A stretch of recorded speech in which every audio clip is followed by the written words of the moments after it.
My name is Amanda. And I'm Kristin. And we are the Exorcisters. So sit back, relax, and let's get creepy. Welcome to episode 40. Can you believe we're this far in? No, episode 40. And that's only counting, like, regularly scheduled episodes. That's none of the happy hours or hypes or nothing. Yeah, that's pretty cool. That's pretty fucking cool. I'm proud of us. We've stayed on schedule all year. I know. September now? Yes. Wow. Amazing. Proud of us. So in this episode, we will be discussing Dracula from 1931, starring Bela Lugosi and directed by Todd Browning, who did Freaks. Yes. After this, he did Freaks. And then nothing else. Yes. Yeah, sadly. So I had never seen this movie. Ever? Ever. Okay, that's never cool. seen it. It wasn't one of those that I ever watched when it just, like, came on or anything. I just had never seen it. So, I mean, I've seen, like, pictures and snippets and things like that, but vampires was one of those things that I was never like super into, and I know that you're the opposite. Oh god, I love vampire stuff. Oh my god. So I was excited to watch this one, and I got to watch it with like a couple people, and they enjoyed it. So it's a good time. It's only like an hour 15 if that, so it's a pretty quick movie to watch. But ironically, it's a shorter movie, but I have a lot of scene by scene notes because it's condensed into a short amount of time, so there's just a lot of information coming at you the whole time. Right, exactly. And that's something that older movies tend to do. They just immediately dunk you into these character stories. Exactly, you don't have a lot of build up. Exactly. And something that I love about it really gets me in the mood is opening credits in like older movies with the theme music. The songs and stuff. And this is iconic. Like, even if you don't think you've heard this theme song, you've heard this theme song. Like, it's just one of those that's just so prevalent in pop culture that you've heard it. So it opens with the credits and then the iconic music to go with it. And since this is the 30s, of course, this is in black and white. And there is a horse-drawn carriage coming as the opening scene. A horse-drawn carriage full of people going down a road, and then they start praying. And then there's people in the village coming out to see the wagon, and they're speaking Hungarian. And one of the men that was in the wagon says not to take his stuff out because he is going up to Borgo Pass, which is up to Dracula's castle.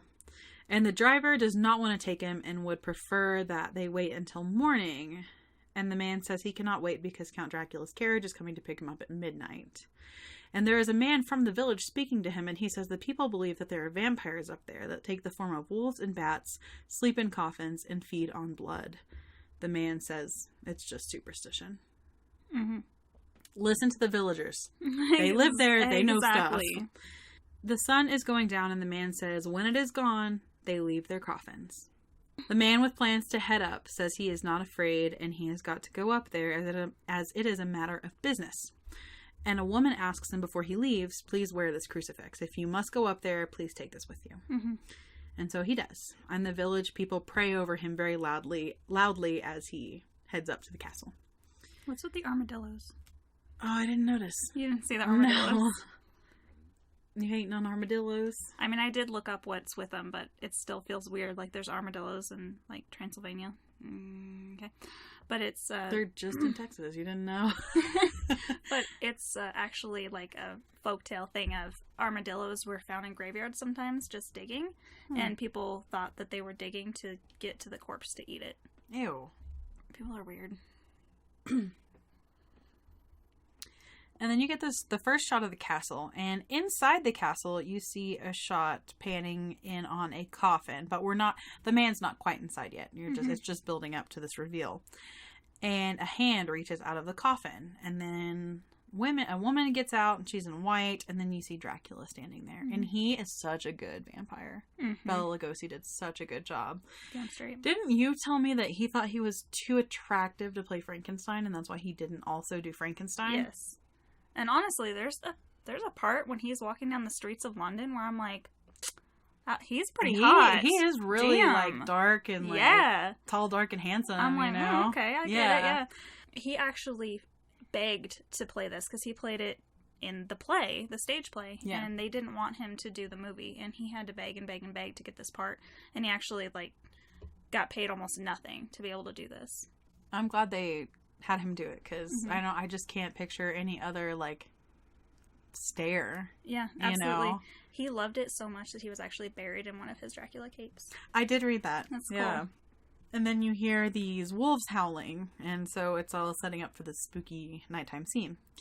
And the man's wagon makes it up the hill, and there is another carriage there waiting for him. And the man driving Dracula's coach is real spooky. And when the man looks out the carriage window, he doesn't see a driver, but a bat flying ahead of what look like skeleton-y horses almost. And when the carriage stops, he goes to speak with the driver again, but there is no driver. And then the castle doors open, and he walks into the castle, and Dracula walks down the stairs slowly. And he says, "I am Dracula." There's such beautiful sets in movies back then. Oh my God. They're so gorgeous. Oh, yes. And so detailed and time-consuming. Even without color, this is a very visually stunning like movie. when they're in his study or his room or whatever that they end up in. Yes. So gorgeous. Yeah. And the giant spider webs and just like all the gothicness of it all is just so awesome to look at. I can't imagine how long it must have taken them to build these sets. Oh no. Especially because they had to also be sturdy, because it's not like they were just painted backdrops, you know. He says he is glad to see him, but he doesn't know what happened to his stuff. So this is the man that's coming to see him, and Dracula bids him welcome. And the wolves are howling, and he says, "Listen to them, children of the night, what music they make." So he's a creepy bitch. And Dracula is leading him up the stairs, and the other man is insistent because he, like, "Where's my stuff? Like, I don't have my stuff." And as he's following him, he's using his cane to cut through these massive, thick, like, full-bodied size spider webs. Yeah, that Dracula is just walking through. Yeah, and they're not no a problem. Yeah. Dracula leads him into a more traditional part of the castle, so you get this entryway that is really spooky, but then you walk into this room that's got like a fire going, and it's very warm and cozy and more homey, and so the guy's like, "Oh, okay, this is more what I was thinking this was going to be." And Dracula says he had his luggage brought up, and he also prepared a dinner for him. And this man's name, you find out right about here, is Mr. Renfield. And Renfield sits down at a table set with a single place setting, and Dracula asks him if he kept their meeting a secret, and he says he followed all of Dracula's instructions to a T. Renfield brought a lease in for Dracula to sign, which was their business. So he's leasing something in England, which is an abbey. Right. And Dracula says he is only taking 3 boxes, and he has arranged for a ship to take them to England tomorrow evening. So he's like, sign, leave. Sign and bail. And Renfield says everything will be ready when he gets there.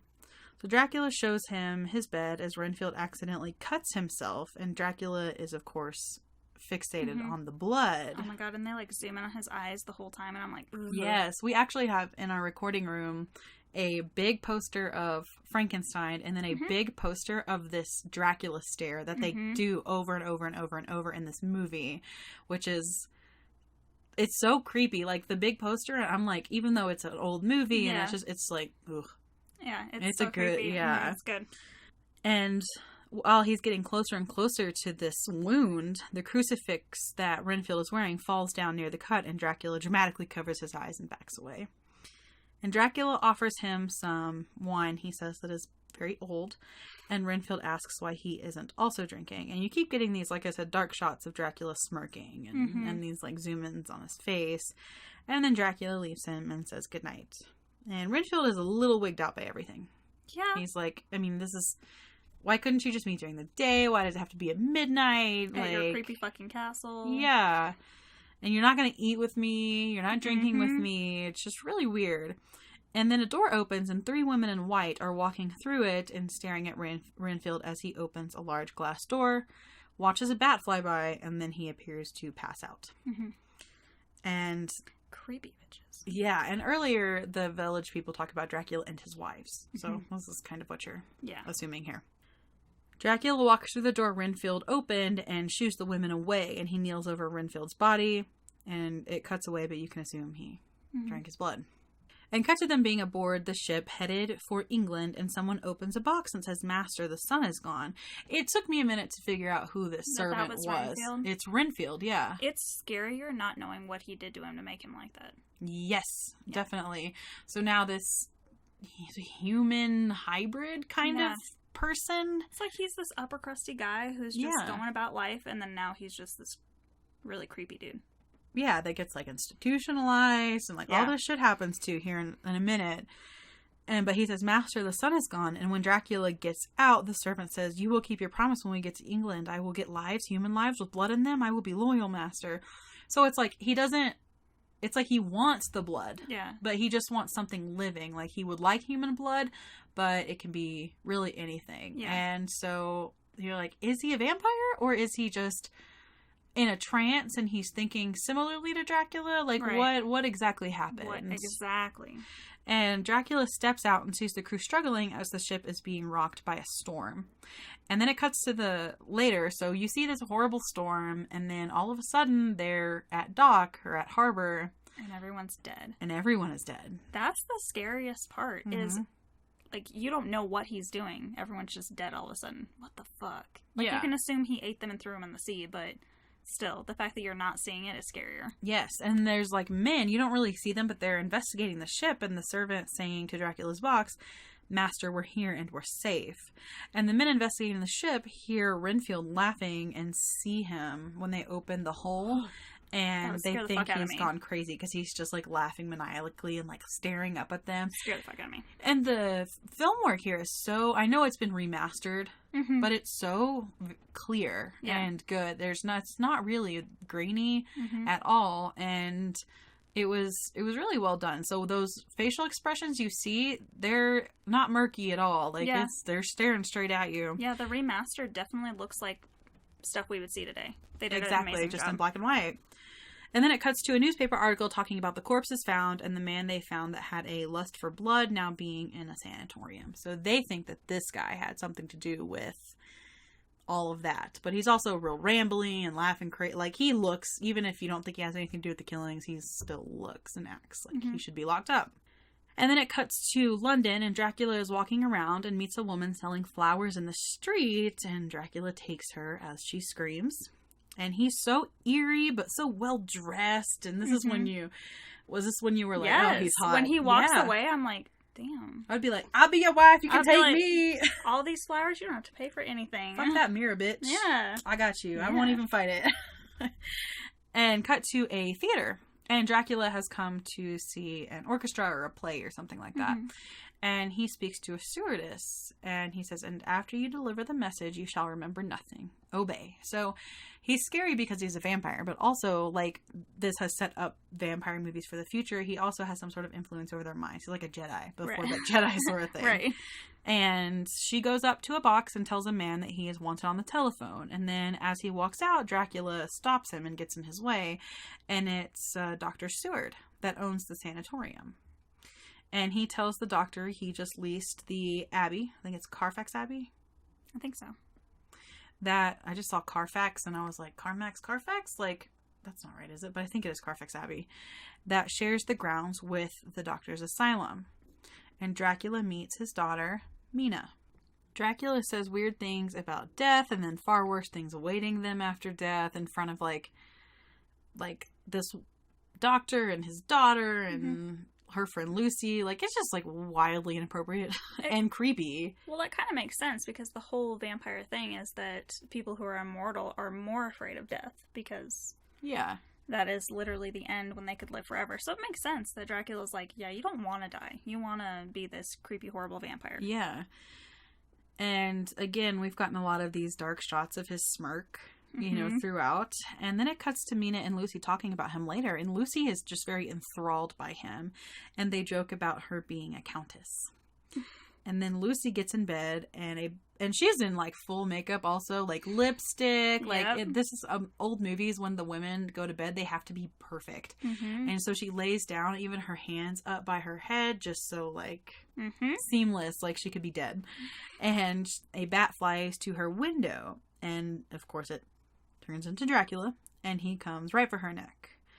And then it cuts to this room of doctors talking about another death due to unnatural loss of blood. So this is... They're finding multiple bodies. Exactly. And then it cuts to a scene at the sanatorium of people being loud and yelling. And then Renfield is in the asylum and he is sad because an attendant threw his spider out of the window and he wanted to eat it because he's like, it's better than flies. Oh. Yeah. He's done lost it. Yep. And then it cuts to a room of scientists and doctors, and they come to the conclusion that they are dealing with a vampire due to the pattern of the wounds and the loss of blood. Which is so interesting because especially in this time when witchcraft and all this stuff was so frowned upon, you get this room of essentially scholars and academics saying, yeah, no, it's a vampire. And Professor Van Helsing brings up the man in the asylum that is obsessed with consuming living things. And they tell him he's only ever craved small living things. He's never wanted, like, human blood. And Van Helsing's like, Mr. Renfield has been the man. This is when I figured out that Renfield was the servant. It may have taken me a minute, but he's been serving Dracula and eating these small dead things. And Van Helsing tells Renfield he is going to help him, and Renfield doesn't want that. He begs Dr. Seward to let him out of the sanatorium. As they're all in an office, the sun goes down and it cuts to wolves howling and then Dracula getting out of his coffin. And then back at the office, they talk about hearing wolves, but not thinking wolves are in the area. And Van Helsing says, I might have known. We know why the wolves talk, do we not, Mr. Renfield? And we know how we can make them stop, Renfield says. You know too much to live, Van Helsing. I'm warning you, Dr. Seward, if you don't send me away, you will have to answer for what happens to Mina. As a parent of this crazy person telling me I need to watch out for my daughter's safety, even if I thought that what they thought was real wasn't real, I would still be like, okay. Because it's like he also, like, lives attached to this asylum. Right. Like, so who knows, like, somebody gets out and they don't like you for keeping them. That's just, I would not put my family in that situation. But then Van Helsing tells the doctor he was using wolfsbane to upset Renfield and that Renfield should be watched very closely because he reacted that way. So he is, like, kind of like he's like a baby vampire, essentially. Right.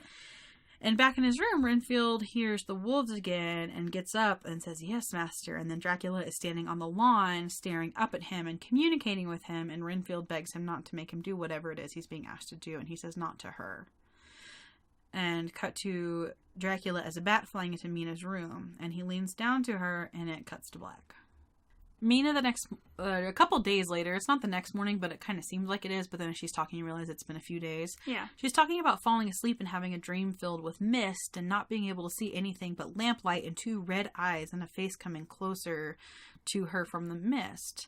And it's coming closer and closer, and she felt its breath on her face and then its lips. In the morning, she says she felt so weak, like the life had been drained out of her, and she's telling this to the doctor and to Van Helsing. And the doctor tells her to think of something pleasant. But Van Helsing wants to know if she was feeling anything before the stream came on, and he asks her about the face coming closer and closer. He asks where the lips touched her and moves her collar over, and asks her and asks her how long she's had the marks on her neck. She says since the morning after the dream. And they ask, what could have caused them, Professor? And then the maid announces Count Dracula. So, what could have caused them, Professor? And then she says, Count Dracula, you know. It was really good. Yeah, it was a really good transition there.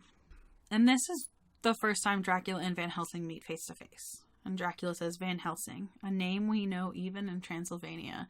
So this guy, the vampires are even like, he knows we exist. He knows what our weaknesses are. He is you see in pop culture later that Van Helsing becomes this, like, hero type that is this badass vampire hunter. And in this, he's really just an old professor that has been studying them. Yeah.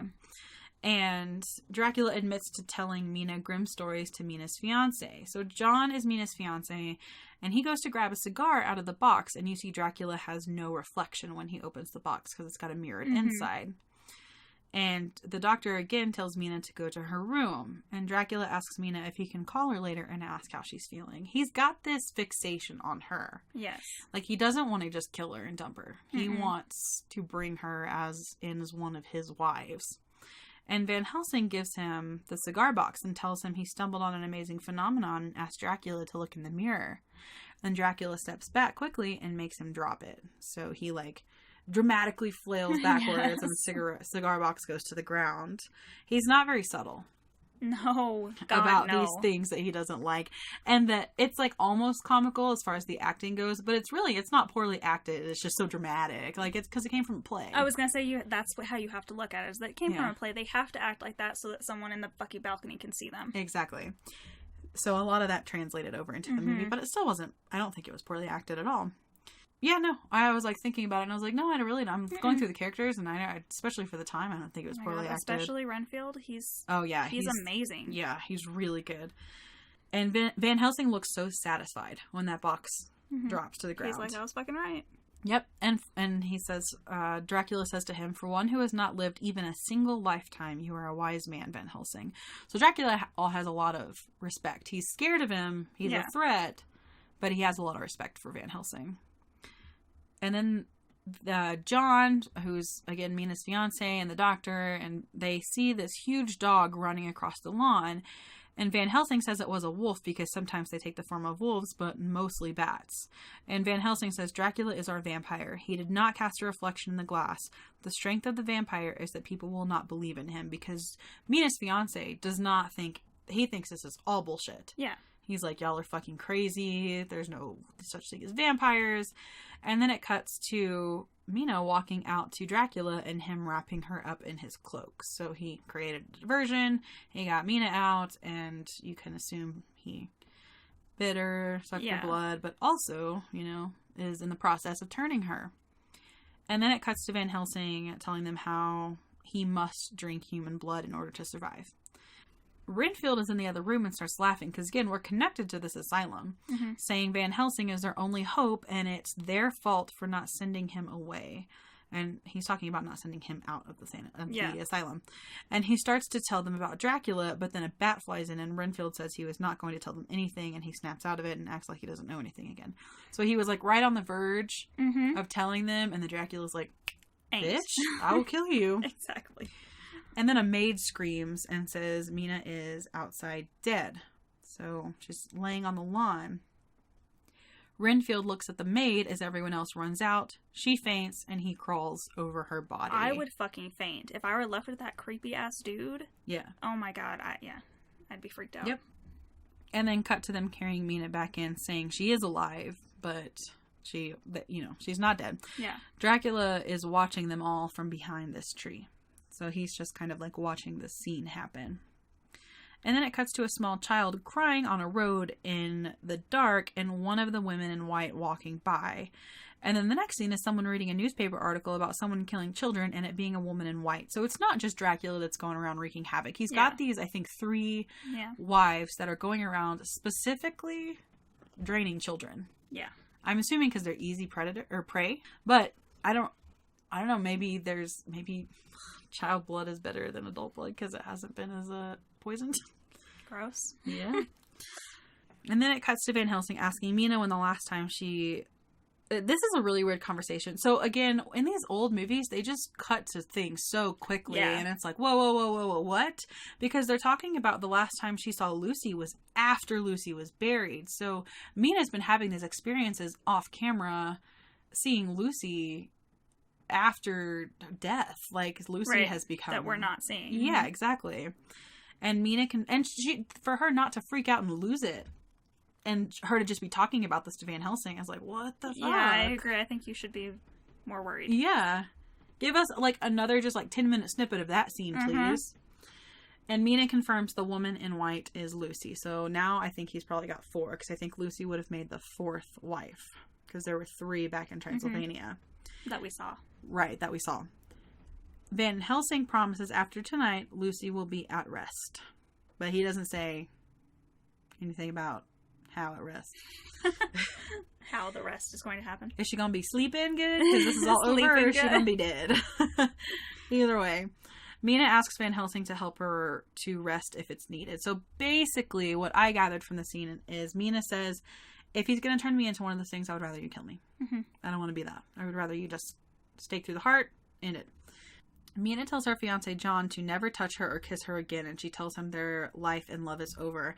I love you, John, but this horror, he wills it. So Dracula has a hold on her, is what she's telling him. Yes. And she doesn't have any control over what's happening, and he has basically erased her feelings for him to some extent, because now she's so focused on what he wants in him. Right. And John says he is taking Mina to London or else he will call the police. So he's just trying to get her out of the situation, which I guess, I get it. Like, you just want to get your fiance out of this dangerous situation. She's obviously not well. Yeah. Maybe removing her will do her some good. I mean, even if he's not supernatural, this, creepy stalker dude is around way too much. Exactly. Van Helsing is really insistent that she doesn't leave because he has basically armed her bedroom with wolfsbane, so she will be safe if Dracula comes. But that only works as an argument if the other person believes in vampires. Yeah. He's like, okay, I'm taking her to fucking somewhere else. Like, I don't give a fuck what roots or weeds or whatever you put in her fucking room. He tells the maid to make sure Mina wears a wolfbane necklace all night and doesn't take it off. Van Helsing does. So John basically loses this fight because even Mina's father is like, I'm her father. I know you love her, but I think it's best if she stays here and Van Helsing takes care of this. Right. And then it cuts to Dracula coming out of his coffin. And Van Helsing tells John, again, he's reinforcing he has spent his time studying all these strange fiends. You know, that's what he does for his whole life. Yeah. And Renfield walks in on them after you get a scene of a shadow moving, and he walks in while they are talking about driving a stake through Dracula's heart. Renfield says Dracula has promised him things if he helped make things happen for him. And then this orderly comes in to get Renfield and tells him the bars on Renfield's window have been bent, and then they immediately say Van Helsing. Van Helsing says Dracula's in the house. Ew. Yeah, I mean, again, it's like, yeah, this movie's not going to keep you up at night, but just, like, put yourself in that position. Something's going to get in, and it is supernatural, and there are only certain safeguards that you have against it. So Dracula calls to Van Helsing and tells him he should go back to his home country. Van Helsing says he would rather protect people, and Dracula tells him it's too late as his blood runs through her veins. So he has started the process of turning Mina into one of his wives, and that's why she is doing basically whatever his will is. And Van Helsing says they know how to save Mina's soul, if not her body. And he says only if she dies by day, not if she dies by night. So if she dies by night, he gets her soul. Mm-hmm. If she dies by day, they can basically lay her to rest, is what I gathered from that scene. Dracula tells him to come closer to him and tries to compel him to... He keeps saying, come here. Come here. And Van Helsing is being pulled to him, but he is fighting it. And Dracula tells him that his will is very strong. And Dracula asks, more wolfbane? And he says, more effective than wolfbane count, as he whips out a cross. And Dracula just recoils from it, you know, all dramatic. Upstairs, the maid says Mina is on the terrace and won't go to bed. And Mina doesn't know what's been going on. John is happy because he seems to be getting Mina back. He's like, what's happening? What's happening to me? And Mina tells John to look up at the stars. And Mina looks at his neck as he's looking up like she's about to eat that. Van Helsing tells the doctor in the meantime that Dracula and Mina's blood has been fused and she will also be a vampire. And then it cuts back to Mina and John, and she's talking about how much she loves the night, and she's just going on about it, which is out of character for her. Mm-hmm. And then Bat Dracula flies over, and Mina is responding to it, and she just says, yes, I will. And Mina tries to convince John to get the crucifix away from Van Helsing, as Van Helsing and Seward are listening. So they're hearing Mina trying to manipulate John into getting this cross from him because Dracula's controlling her. So he's like, if you get that cross, we can continue. And then John gets the crucifix and she can't even look at it. She just pretends to start sobbing because things are scary and happening. And it's like, why would she's like, it's just too much. Just get it away from him. I just can't look at it. And it's like, no, John, I know she's pretty, but come on, see through it. Mina starts to tell the truth about what Dracula did to her, making her drink his blood. And the orderly and maid try to shoot at the bats. So there's a lot of chaos going on right now. I fucking love those two, though. Yeah, they're like, so we're hilarious. helping. Yeah. And of course, you know, Van Helsing's like, that's not gonna work. Yeah. You can't just shoot at it. And cut to Dracula coercing the maid with his weird look, his weird force look, if you will, to take down all the wolfsbane in the house. And she does, and then she opens the door for Dracula to walk back in. And then Dracula walks into Mina's room as she's sleeping, and then it cuts to Renfield at the Abbey, and then it cuts to Dracula walking Mina into the Abbey. So Mina, and Renfield are now all in the Abbey together, and he has Mina in a trance. So she's walking on her own at some point, but she is not, like, coherent to what's happening. And Van Helsing and John are trying to get into the Abbey to save her, but they can only see through a grate into what's happening, really. They can't really actually get into it, but they can see through these little slots. And Renfield is begging Dracula not to kill him for leading them to him. But they know he's in the Abbey because they said, oh, I bought the Abbey next to your asylum. So it's like, obviously they were going to go there. Exactly. But then it appears that Dracula kills Renfield. Because I don't even think he comes back he descends on him and then it cuts. So I'm assuming he kills him. And then Van Helsing is trying to get in, but Dracula carries Mina into a room and locks them out. And then Mina screams, and then they're able to get in. So this scene was a little frustrating to me because the sun is coming up, so Dracula's pretty much out of time. But he knows they're right there on the outside of his room, and he just gets in his coffin. He's like, well, whatever. Gotta go back to sleep. They're gonna get in, whatever. So after all of this fight, he just gets into his coffin just to for them to come in. And Van Helsing finds the boxes they sleep in, and Van Helsing opens one, and Mina's not in one. So he's like, well, that's a good sign. But of course, he knows where Dracula's is, and he tells John to get him like a stone or something to help drive the stake into Dracula's heart. And he is destroying Dracula's little sleeping box, because they were coffins in the beginning, but now they're just like the shipping boxes that they sent themselves in. And you hear Van Helsing beating the stake into Dracula's heart, and Dracula groaning, and it breaks his grip on Mina, and they walk out, and Dracula's dead, happily ever after. But again, what was frustrating about that last scene was Dracula is killed so easily. Like, I don't know, I feel like if he is low enough in the Abbey, because they make it seem like here that he can't even be awake during the daytime. Like, he has to go to sleep and he has no control over it. Right. Because he knows they're there and right behind him, because he hears them on the door, and then he just gets in his box and goes to sleep and is none the wiser. So it's almost like, does he not have any control over that? That's a classic vampire thing, is that they don't. Yeah, that they just pass out. See, because I haven't seen a lot of, like I said, the classic vampire stuff. I've seen things like True Blood and like Resident Evil. Yeah, just like new vampire stuff, they don't usually do that. Yeah. Well, actually, you've seen True Blood. Yeah. Have you ever read any of the books? No. Because they do that in True Blood also, where when it does become daylight, they just done. They just pass like out that. And they don't breathe or anything, so it's like they're dead. Got it. Okay, that makes more sense, because I was like, he's just gonna go sleep knowing that they're out there. But if he doesn't have any control over it, that makes he has to get in the box, or else he's gonna die, pretty much. Yeah. So it does have a happy ending. He doesn't get Mina, and Van Helsing kills him. And what's interesting is this really, unless I am mistaken, was the vampire movie to start all the vampire movies and shows.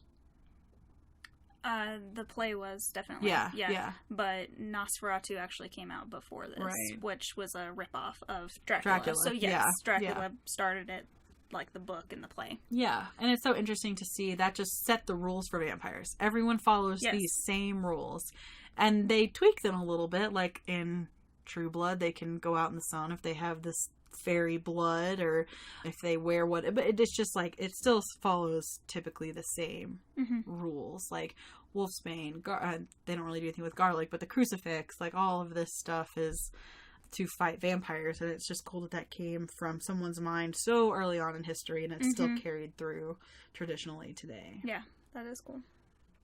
I really like these classic movies, and so I'd probably give this one a 4 out of 5.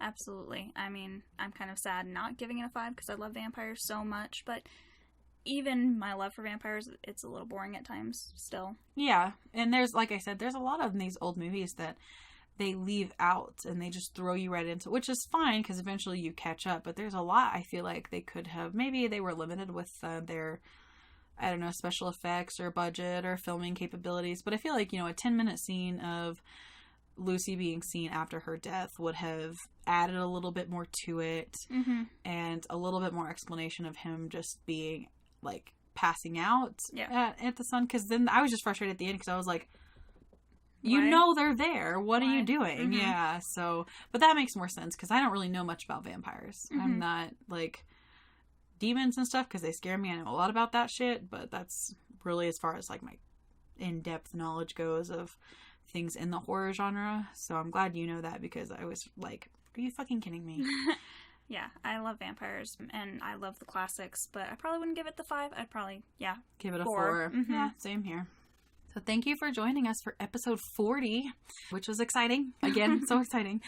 If you want to hang out with us on social media, feel free to search the Exorcisters podcast on both Facebook and Instagram, and you should be able to pull us up. We are on Twitter at the Exorcisters, and you can always email us at theexorcisters@gmail.com. And you can also find every single episode and certain blog posts and everything connects to our IMDb and has our ratings on our website at exorcisters.com. And next time, Night Monster with the bloodlust of a savage beast. Till then, stay creepy.